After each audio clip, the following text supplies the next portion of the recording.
दोस्तों, अगर आप भी हार्दिक पांड्या को एक खतरनाक ऑलराउंडर मानते हैं तो हमारी इस वीडियो को लाइक जरूर कीजिएगा। दोस्तों, भारत और पाकिस्तान के बीच खतरनाक टक्कर होने में अब कुछ ही हफ्ते का वक्त बचा हुआ है। एशिया कप में भिड़ने से पहले दोनों टीमों ने अपनी अपनी तैयारियों को पुख्ता करने के लिए आपस में एक इंट्रा स्क्वाड मुकाबला खेला, जिसमें भारत को जब आखिरी गेंदों में 5 रनों की दरकार थी और क्रीज पर हार्दिक पांड्या बल्लेबाजी कर रहे थे, उस वक्त क्या हुआ, उस सांस रोक देने वाले मूवमेंट को जानने के लिए आप हमारे इस वीडियो को एंड तक जरूर देखिएगा। लेकिन उससे पहले आप सभी को क्या लगता है कि हार्दिक पांड्या और रोहित शर्मा में से खतरनाक खिलाड़ी कौन है, इस बात का जवाब हमें नीचे कमेंट सेक्शन में जरूर दीजिएगा। दोस्तों, भारत और पाकिस्तान के बीच बदले का मुकाबला 28 अगस्त को खेला जाएगा। एशिया कप में होने वाले भारत और पाकिस्तान के मुकाबले को हम बदले का मुकाबला इसलिए करें क्योंकि पिछली बार जब हमारा सामना पाकिस्तान से हुआ था तब पाकिस्तान ने हमें 10 विकेट से करारी शिकस्त दी थी और अब उसका हिसाब चुकता करने की बारी आ गई है। हालांकि उस हाई वोल्टेज मुकाबले से ठीक पहले भारत और पाक दोनों ही टीमों ने आपस में इंट्रा स्क्वाड मुकाबला खेला, जिसमें टॉस जीतकर रोहित शर्मा ने पहले गेंदबाजी करने का फैसला किया। पाकिस्तान के बल्लेबाज तो इस मुकाबले में कुछ और ही सोच के उतरे थे। आते ही बाबर आजम और मोहम्मद रिजवान ने ताबड़तोड़ बल्लेबाजी करनी शुरू कर दी। देखते ही देखते इन दोनों ही बल्लेबाजों ने 8 ओवरों तक अपनी टीम का स्कोर 80 रन के पार पहुंचा दिया। लेकिन 10 ओवर में गेंदबाजी करने आए जसप्रीत बुमराह ने खतरनाक गेंद डालकर मोहम्मद रिजवान को पवेलियन की राह दिखा दी।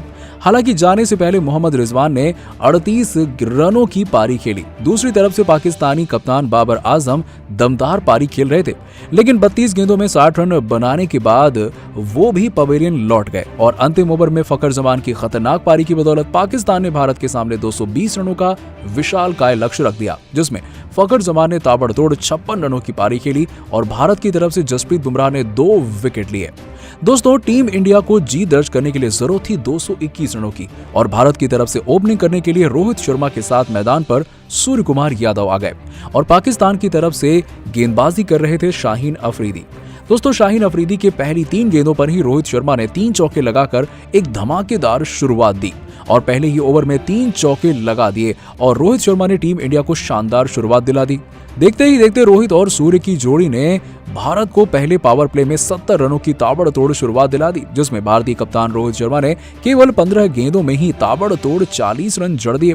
वहीं दूसरे छोर पर सूर्य कुमार यादव ने भी 30 रनों की तूफानी पारी खेली। शानदार शुरुआत के बाद भारत को पहला झटका 8वें ओवर में लगा, जब हसन अली ने सूर्य कुमार यादव को विकेट के पीछे कैच आउट करा दिया। सूर्य कुमार यादव ने 19 गेंदों में अपनी पारी में 43 रन बनाए, जिसमें उन्होंने 4 चौके और 3 खतरनाक छक्के भी लगाए। सूर्य कुमार यादव के जाने के बाद बल्लेबाजी करने आते हैं किंग कोहली और भारतीय कप्तान के साथ मिलकर उन्होंने पाकिस्तानी गेंदबाजों की जमकर क्लास लगाई, चाहे शाहीन अफरीदी हो या फिर हसन अली। हर गेंदबाज को इन दोनों ही बल्लेबाजों ने बाउंड्री की राह पकड़ाई थी। दोस्तों, रोहित और विराट की दमदार जोड़ी ने भारत को 15 ओवर तक 160 रनों के पार पहुंचा दिया। यहां विराट कोहली 70 रनों के स्कोर पर आउट हो गए। हालांकि उनके जाने से पहले उन्होंने 6 चौके और इतने ही खतरनाक छक्के भी लगाए। शाहीन अफरीदी की एक गेंद पर तो उन्होंने सीधे स्टेडियम के बाहर छक्का मार दिया और पारी की रिस्पॉन्सिबिलिटी ऋषभ पंत और रोहित शर्मा के कंधों पर आ गई। लेकिन 18वें ओवर में रोहित शर्मा 90 रनों की पारी खेलकर आउट हो गए। रोहित शर्मा के जाने के बाद टीम इंडिया मुश्किलों में फंस गई। हालांकि जाने से पहले भारतीय कप्तान ने 3 चौके और 9 बेहद ही खतरनाक छक्के लगाकर पाकिस्तानी गेंदबाजों पर जमकर आग उगला था। दोस्तों, भारत की जीत की रिस्पॉन्सिबिलिटी अब ऋषभ पंत और हार्दिक पांड्या के कंधों पर थी। अगले 2 ओवर में भारतीय टीम को जीत के लिए 38 रन बनाने थे। 19वें ओवर में गेंदबाजी करने आए हसन अली को दोनों ही बल्लेबाजों ने जमकर धोया। आपको बता दें कि हसन अली की पहली ही गेंद पर हार्दिक पांड्या ने 2 खतरनाक छक्के लगाए।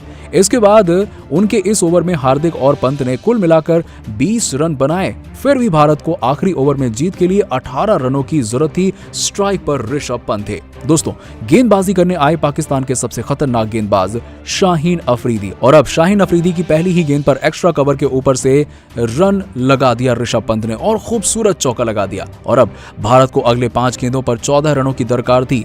अगली गेंद पर वापसी करते हुए शाहीन अफरीदी ने केवल 1 रन दिए और अब स्ट्राइक पर हार्दिक पांड्या आ गए। टीम इंडिया को जीत के लिए 3 गेंदों में 13 रनों की दरकार थी। अफरीदी ने चौथी गेंद बाउंसर डाली, लेकिन हार्दिक ने खतरनाक पुल शॉट खेलते हुए चौका लगा दिया और अब अगली 2 गेंदों में 9 रनों की दरकार थी। किसी को कुछ नहीं पता था कि कौन सी टीम जीतेगी। अफरीदी ने 5वीं गेंद बेहद ही खतरनाक डाली, लेकिन फिर भी हार्दिक ने उसे चौके में तब्दील कर दिया। रोहित से लेकर हेड कोच राहुल द्रविड़ सब लोग अपनी जगह पर उठ खड़े हो गए और ये मुकाबला बेहद ही सांस रोक देने वाला था। दोस्तों, भारतीय कप्तान रोहित शर्मा ने तो अपनी आंखें तक बंद कर ली थी। आखिरी गेंद पर भारत को जीत के लिए 5 रनों की दरकार थी। शाहीन अफरीदी ने खतरनाक दौड़ लगाई। इधर हार्दिक पांड्या बल्ला लेकर तैयार थे। जैसे ही अफरीदी ने आखिरी गेंद यॉर्कर डाली, इस पर हार्दिक ने हेलीकॉप्टर शॉट खेलते हुए गेंद सीधे स्टेडियम के पार पहुंचा दिया और एक रोंगटे खड़े कर देने वाले मुकाबले में आखिरकार जीत टीम इंडिया की हो गई।